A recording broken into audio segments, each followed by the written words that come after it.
자, 오늘은 우리 GBS 10번째 시간입니다. 8장 고린도전서 8장 1절에서 13절까지 말씀을 우리 함께 한번 살펴볼 텐데요.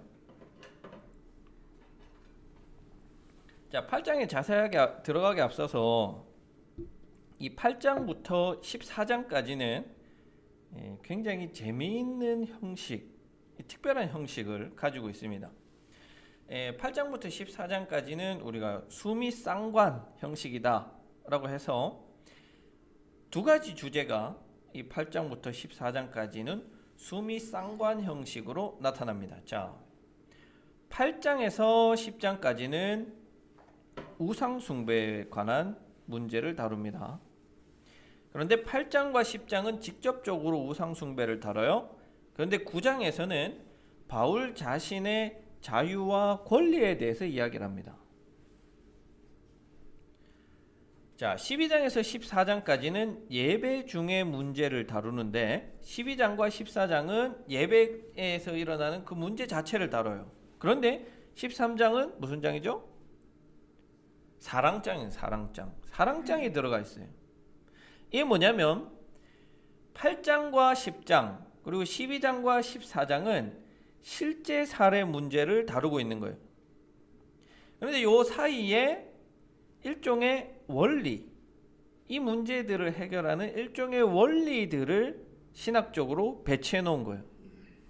8장과 10장은 우상숭배 문제인데 이 우상숭배 문제를 해결하는 하나의 원리로 바울의 자유와 권리, 이것으로 우상숭배 문제를 해결하려는 의도를 숨겨놨고 12장과 14장은 예배 중에 일어나는 이런 불미스러운 문제를 다루는데 이 예배 중에 일어난 불미스러운 문제를 무엇으로 다룰 수 있을까? 어떻게 해결할 수 있을까? 13장에 사랑으로 해결할 수 있다. 그래서 이 수미쌍관이라는 것은 처음과 끝이 같은, 그리고 그 가운데에 어떤 이 중심 주제가 들어가는 그것을 우리가 수미쌍관 형식이다 라고 이야기하는데 8장부터 14장은 그렇게 구성이 되어져 있습니다. 여러분, 이렇게 바울이 구성한 의도는 아마 율법적으로 우상숭배 해라 혹은 하지 마라 이게 아니라 어떤 하나의 원리를 제시해 주는 거예요. 신학적인 사고와 고민을 통해서 그 문제들을 해결하기를 바라는 거예요. 율법적으로 해라 안 해라 이게 중요한 게 아니라 계속해서 이런 문제들에 대한 신학적인 사고, 훈련 이런 것들을 고린도 교회가 하기를 바랬던 거예요.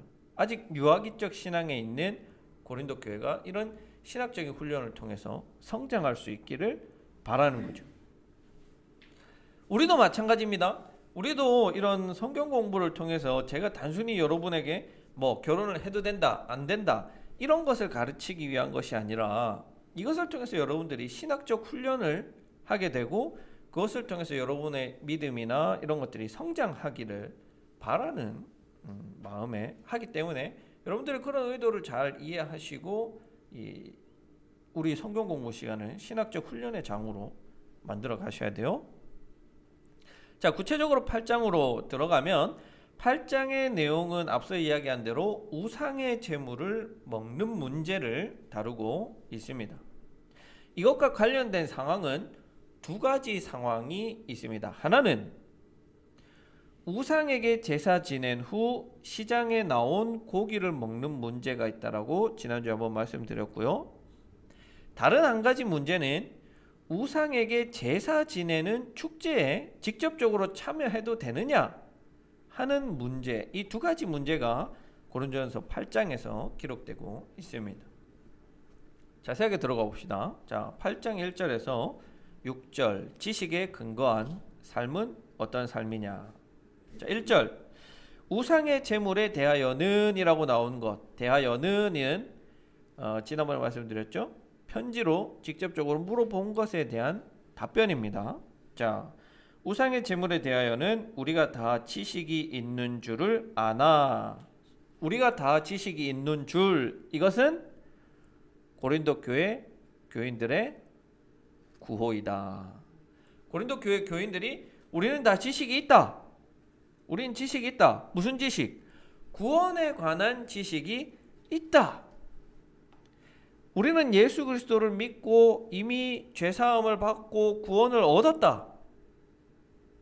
그러면 우상이라는 것은 결국에 아무것도 아니다. 따라서 우상에게 제사 지낸 음식도 먹을 수 있다 라고 말하는 거죠. 바울이 이에 대해서 그래 맞다. 그것이 틀렸다고 하지 않아요? 그래 맞다. 너희 지식이 있어. 지식이 있는 줄을 아나. 인정하는 거예요. 그런데 봐라. 지식은 사람을 어떻게 해요? 교만하게 만든다. 반면에 사랑은 덕을 세운다. 자, 여기서 교만하다라는 단어가 헬라어 PCO라는 단어인데 이 단어의 본래적 이 의미는 뭐냐면 부풀어 오르게 하다예요. 부풀어 오르는 거. 빵에 효모를 넣어서 부풀어 오르는 것처럼 부풀어 오르게 하다는 것이 이 단어의 본래적 의미예요. 덕을 세운다의 세우다는 뜻은 오이코도메오, 짓다, 건축하다, 세우다. 자, 보세요 여러분. 지식과 사랑 모두 세우는 거예요. 크게 만드는 거예요. 그런데 지식은 어때요? 튼튼해요? 튼튼한 게 아니고 부풀어 오는 거예요. 허세. 허파에 바람 들어갔네 이런 표현하는 것처럼 허세예요. 거품이에요. 그런데 사랑은 어때요? 거품이에요? 아니에요. 사랑은 집을 짓는 것처럼 튼튼하게 짓는 거예요. 튼튼하게 세우는 거예요. 무엇을 세워요? 타인을. 믿음이 약한 자의 믿음을 세우는 것이 사랑. 지식은 부풀어 오르게 하는 거. 거품 생기게 하는 거. 이게 지식이에요. 자, 2절. 만일 누구든지 무엇을 아는 줄로 생각하면 아직도 마땅히 알 것을 알지 못하는 것이요. 이 표현은 인터넷에 떠도는 재밌는 이 표현을 통해서 여러분들에게 설명해 보겠습니다. 자, 우리가 대학교를 졸업하면 학위가 뭐죠? 학사죠, 학사. 네, 학사입니다. 학사를 얻은 학생은 난 이제 모든 것을 안다라고 생각해요. 4학년 졸업하고 나면 내가 다 안다. 그 다음 대학원 가면 석사죠. 석사는 공부를 조금 더 해보니까 모르는 게 많구나. 내가 모르는 게 많다는 것을 느낍니다. 거기서 공부를 조금 더 하면 박사죠. 박사가 되면 생각보다 모르는 게 많다. 내가 정말 많이 모르는구나 라는 것을 안다는 거예요. 그럼 교수는 사실 나는 아무것도 모르는데 그냥 내가 이야기하니까 학생들이 다 믿더라.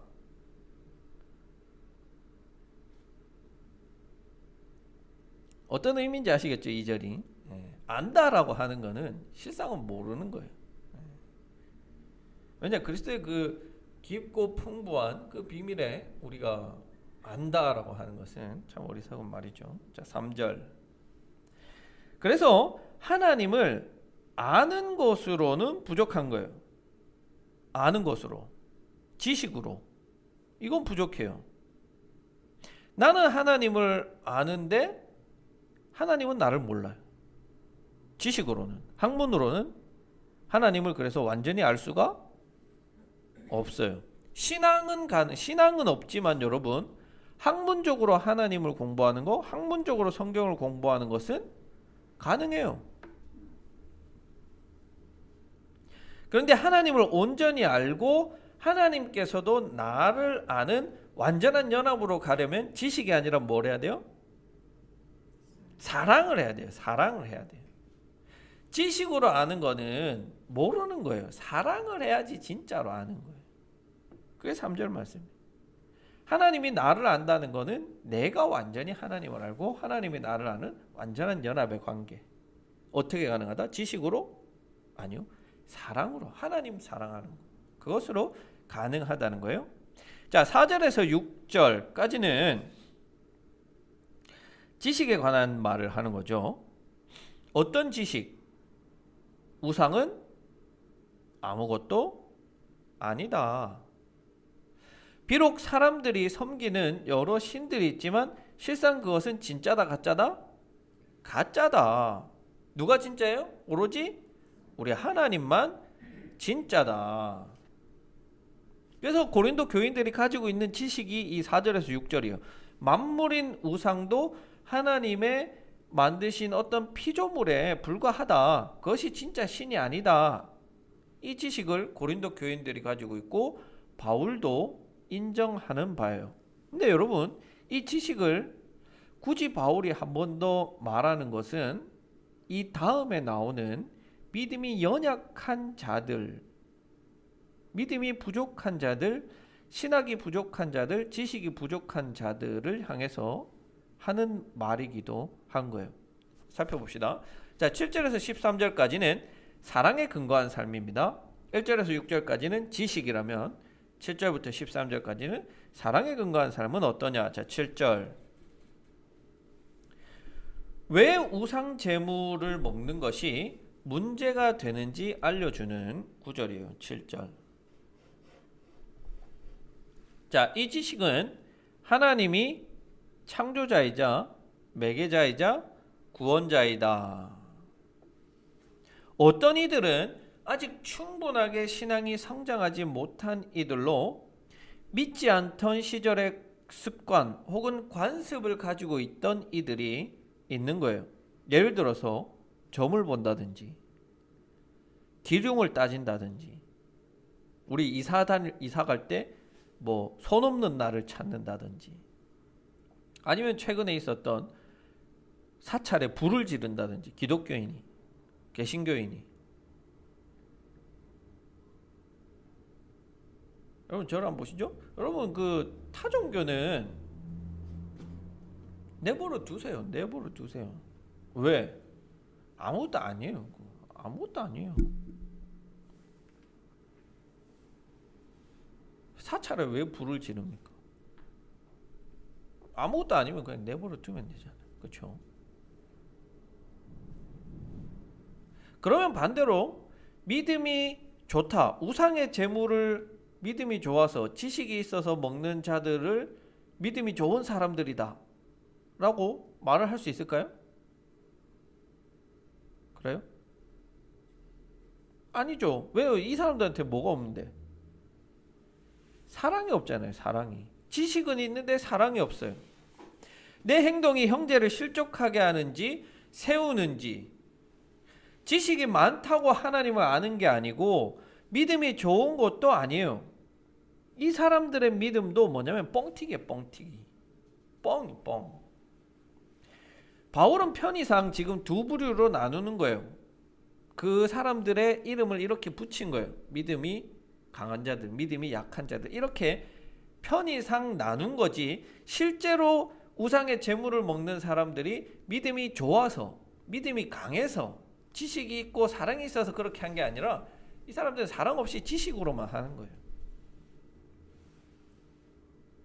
그래서 이 사람들이 믿음이 강하다고, 지식이 있다고 우상에게 제사 지낸 그 제물을, 고기를 먹는 거예요.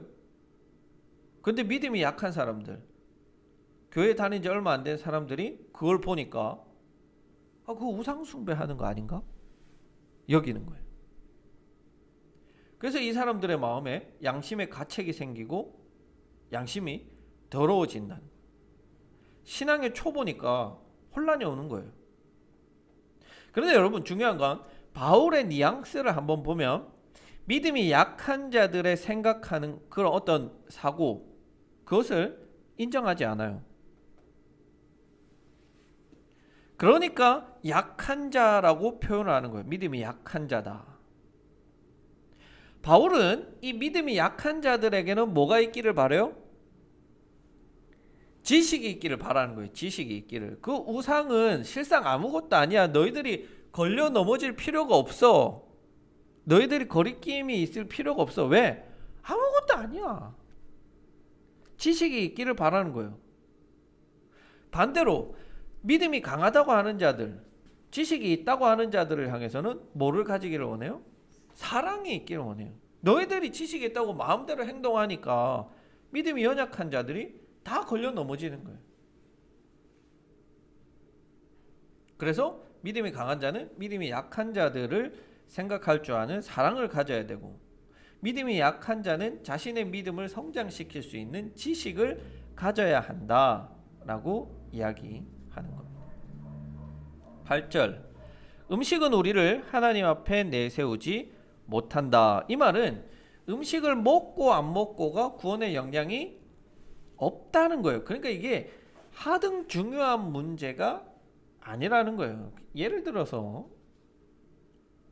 술과 담배도 이런 차원으로 우리가 접근할 수 있어요. 율법적으로 접근해서 술 안 돼, 담배 안 돼, 이게 아니라 이런 어떤 기호식품과 같은 것들은 우리가 이웃 사랑의 관점으로 접근해 볼 필요가 있다는 거예요. 왜? 여러분, 술, 담배 뭐 율법적으로 금지해. 지금 율법 시대가 아니에요. 우리가 술을 마실 수 있습니다. 그렇죠? 그런데 내가 술 마시는 걸로 술집에서 막 이렇게 막 소주 3병 4병 마시는 거를 초신자가 봤어. 아, 근데 우리 집사님은, 우리 목사님은 뭐, 아유, 저 술을 마셔도 되나? 술 안 마시면 안 되는 거 아닌가?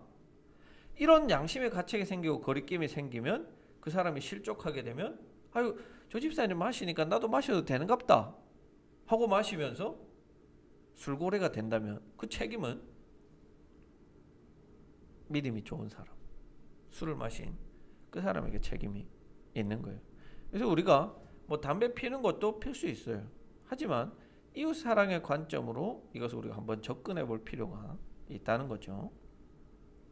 9절에서 자유를 이야기합니다. 자유. 그런즉 너희의 자유가, 자유는 다른 말로 하면 권리예요. 권리. 할 수 있는 권리. 내가 우상의 재물을 먹을 수 있는 권리가 있다. 이 권리는 또 어떤 권리냐? 6장 12절에 나오는 모든 것이 내게 가하다는 권리예요. 왜? 우상은 아무것도 아니니까. 그 권리를 우리가 가지고 있지만 그 권리를 직접적으로 행사하지 않는 것, 그것이 사랑인 거예요. 10절, 지식이 있는 내가 우상의 집에 앉아 먹는 것을 누구든지 보면. 자, 우상의 집에 앉아 먹는다는 표현은 우상 숭배를 한다는 말이 아니에요. 그런 뜻이 아닙니다. 자, 이 표현은 어떤 의미냐면, 이 당시 이는 다 도시국가입니다. 도시국가. 고린도라는 하나의 도시. 이 도시에서 축제를 엽니다. 매년 축제가 여는데 이 축제 기간에 도시의 유력한 사람이 시민권자를 가진 이들을 신전으로 초대해서 파티를 엽니다. 축제를 열어요. 이때 초대받는 것은 굉장한 영광이에요. 영광. 인정받는 거예요. 그 지역에서. 여기에 그리고 또 참석해야지 길드. 우리 젊은 친구들은 게임에서 다 아실 텐데요. 길드. 상인 길드라고 하는 상인연합이에요. 이 상인연합 원으로서 인맥 관리가 되는 거예요. 그 길드 원으로서의 계속 그 상황을 유지할 수 있는 거예요. 그래서 지식이 있는 자들이 이 자리에 참여해서 우상의 재물, 우상에게 제사 지낸 재물 혹은 이 유력자가 베푸는 이 음식을 먹고 마셔요. 왜? 아, 우상은 아무것도 아니니까. 그냥 단순히 친목 차원으로 나는 가는 거야. 그렇게 가는데 문제는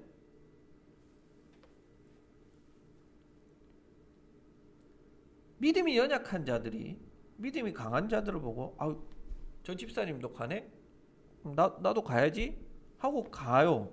그런데 이 사람들, 믿음이 연약하고 지식이 없는 자들에게는 말 그대로 이게 뭐가 돼요? 우상 숭배가 된다는 거예요. 우상 숭배가.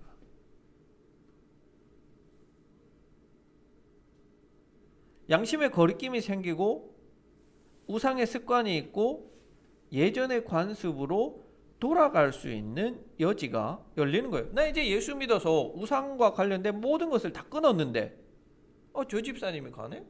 되는갑다 하고 내가 가기 시작하면, 그러니까 지식이 없는 채로 참여하기 시작하면 과거의 습관으로 돌아갈 수가 있는 거죠. 그래서 여기 보면 양심이 담력을 얻어해서, 담력을 얻다는 표현이 뭐냐면 오이코도메오예요. 오이코도메오.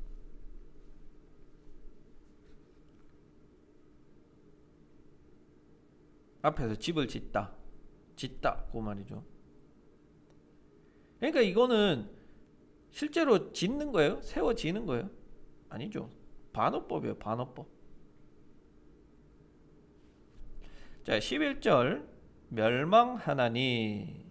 멸망하는 것은 구원을 받는 것의 반대죠. 반대예요. 믿음이 없고 신앙과 신학이 없는 자의 자유는 스스로를 멸망으로 몰아가는 거예요. 멸망으로.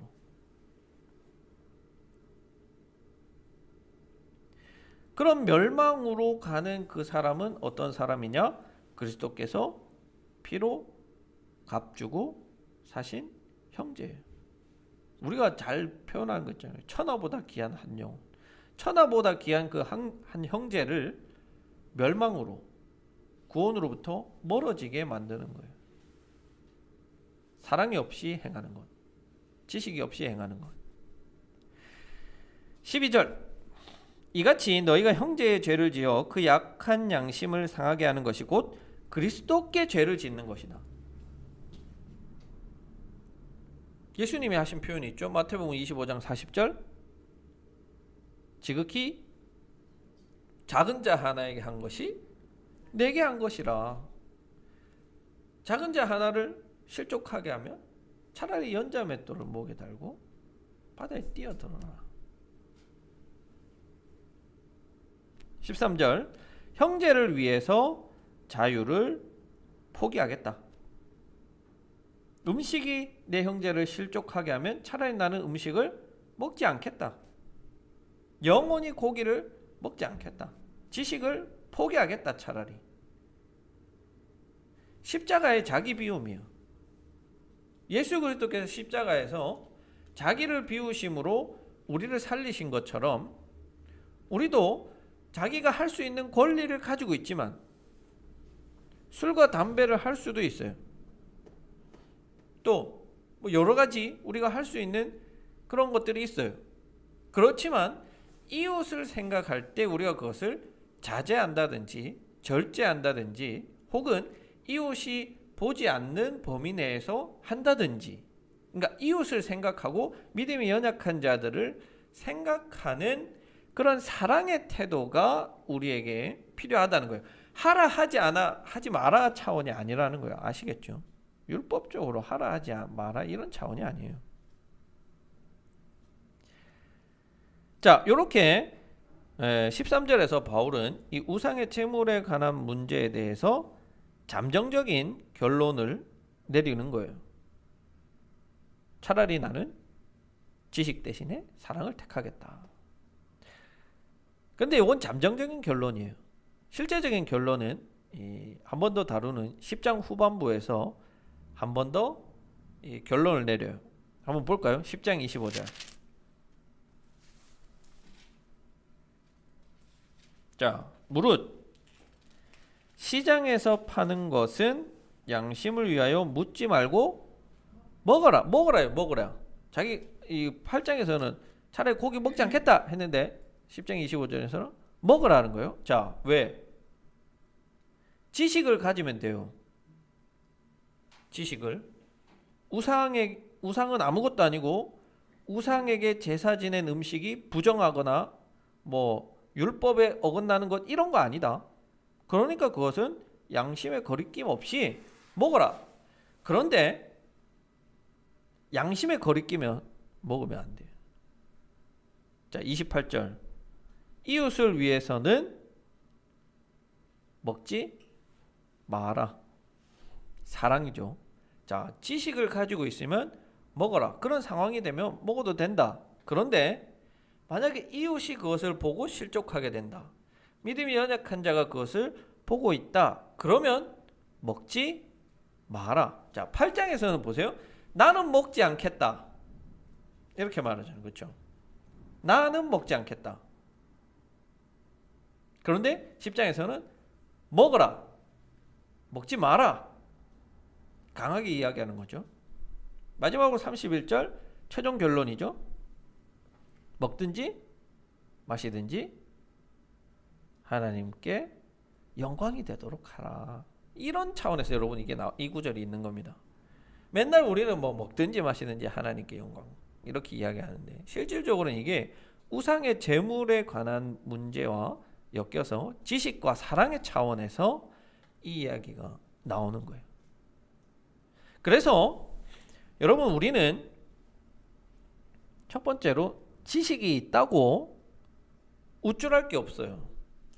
왜? 지식에 사랑을 더하지 않으면 그것은 아무것도 아니에요. 제가 주중에 사실과 진실이라는 그 말씀 묵상을 보내드렸죠. 사실을 이야기하는 거 중요해요. 그런데 그 사실에 사랑을 더하지 않은 채 사실을 말하면 그게 사람을 세우는 게 아니고 실족시킨다는 거예요. 실제로 사람을 세우는 거는 사랑이라는 거예요. 저희 집에 그 고양이가 있는데요. 고양이가 그 뒷베란다 문을 그렇게 잘 열어요. 닫아놔도 발로 이렇게 톡톡 해가지고 문을 열고 나갑니다. 그러면은 그 찬바람이 막 쌩쌩 들어와요. 오늘 아침에도 제가 일어나 보니까 그 문이 열려 있더라고요. 그래서 우리 사모님한테 문 좀 잠가라. 문 안 잠그니까 막 춥고 내가 코가 이래 되는 거 아니냐. 사실이잖아요. 그렇죠? 사실이에요. 근데 거기에 뭐가 없어요? 사랑이 없는 말이에요. 그러니까 아침부터 잔소리야. 잔소리에 잔소리. 우리 그리스도인들은 사실을 말하는 게 아니에요. 물론 사실도 말해야죠. 거짓을 말하는 거는 거짓과 사실이라는 차원이 아니에요. 사랑이 담기지 않은 사실은 상대방을 세울 수가 없어요. 잔소리에 불과한 거예요. 그래서 여러분들이 나는 뭐 사실을 말하는데 그게 사실이잖아. 그게 중요하다는 게 아니라는 거예요. 지식에는 사실에는 반드시 사랑을 담아서 말하는 게 우리 그리스도인의 태도이다. 자, 그리고 두 번째, 믿음이 강하다는 것. 오늘 본문에서 계속해서 믿음이 약한 자, 믿음이 강한 자 구분돼요. 근데 여러분 믿음이 강하다는 것은 오늘 본문의 표현에 따르면 무조건 뭐 잘 믿는다고 막 무조건 믿습니다 한다고 믿음이 강한 게 아니라는 거예요. 뭐가 뒷받침돼야 된다? 신학적인 지식이 뒷받침돼야 된다는 거예요. 이런 자들이 믿음이 강한 자들이지 그냥 무조건 막 믿습니다 하고 뭐 방언하고 이런 자들이 믿음이 강하다는 게 아니라는 거예요. 왜? 이거는 뭐냐면 PCO예요. PCO. 풍선이에요. 풍선. 거품이에요. 터져요. 사라져요. 신학적인 이 지식 체계가 바탕에 깔린 이 반석이 돼야지 그 위에 우리는 믿음이라는 신앙이라는 이 체계를 집으로 세우는 거예요. 오이코도메오.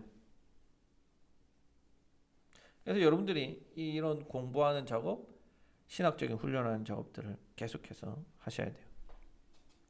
자, 마지막으로 오늘 본문을 통해서 우리가 한 가지 이야기할 수 있는 것은 우상은 아무것도 아니다. 그래서 사실 여러분 우리가 할머니, 뭐 할아버지, 추도일 기일에 이런 어떤 뭐 제사를 지내는 것, 이것 자체가 우리가 뭐 그런 뭐랄까요, 그런 분들을 우리가 뭐 신으로 섬기고 뭐 정말 우리에게 복 주실 걸 믿고 그렇게 한다면 그거는 우상 숭배겠죠. 그런데 그렇지 않은 것들을 우리가 우상 숭배라고 이야기할 수는 없는 거예요. 왜냐? 결국 우상은 아무것도 아니기 때문이에요. 그런데 혹시 아유, 어디 집사님 집은 제사를 지낸다더라. 믿음이 연약한 자가 듣고 우리 개신교는 제사 지내면 안 되는 거 아닌가? 지내도 되나? 해서 양심의 거리낌이 생긴다? 실족하게 된다? 그러면 그건 그 사람이 책임져야 됩니다. 나아가서 여러분 타종교도 마찬가지예요. 타종교도 우리가 어떤 뭐 하나의 이런 우상의 관점으로 본다면 아무것도 아니에요. 우리가 대응할 필요가 없어요. 그런데 수전사였나요?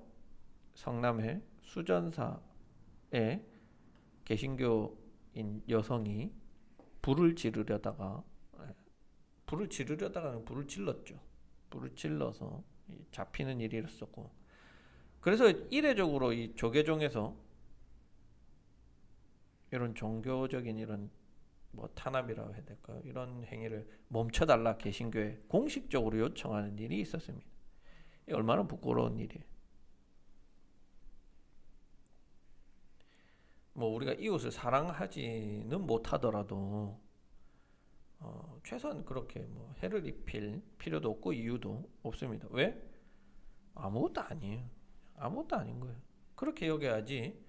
막 저 사탄의 무리, 뭐 귀신의 무리 이렇게 뭐 굉장히 생각하시는 분들은 굉장히 위험하다. 거기에 그렇게 생각하시는 분들은 좀 신학적인 지식을 더할 필요가 있다. 맹목적인 어떤 그런 신앙과 믿음이 결코 믿음이 좋은 것이 아니다 라는 것을 알 필요가 있겠습니다.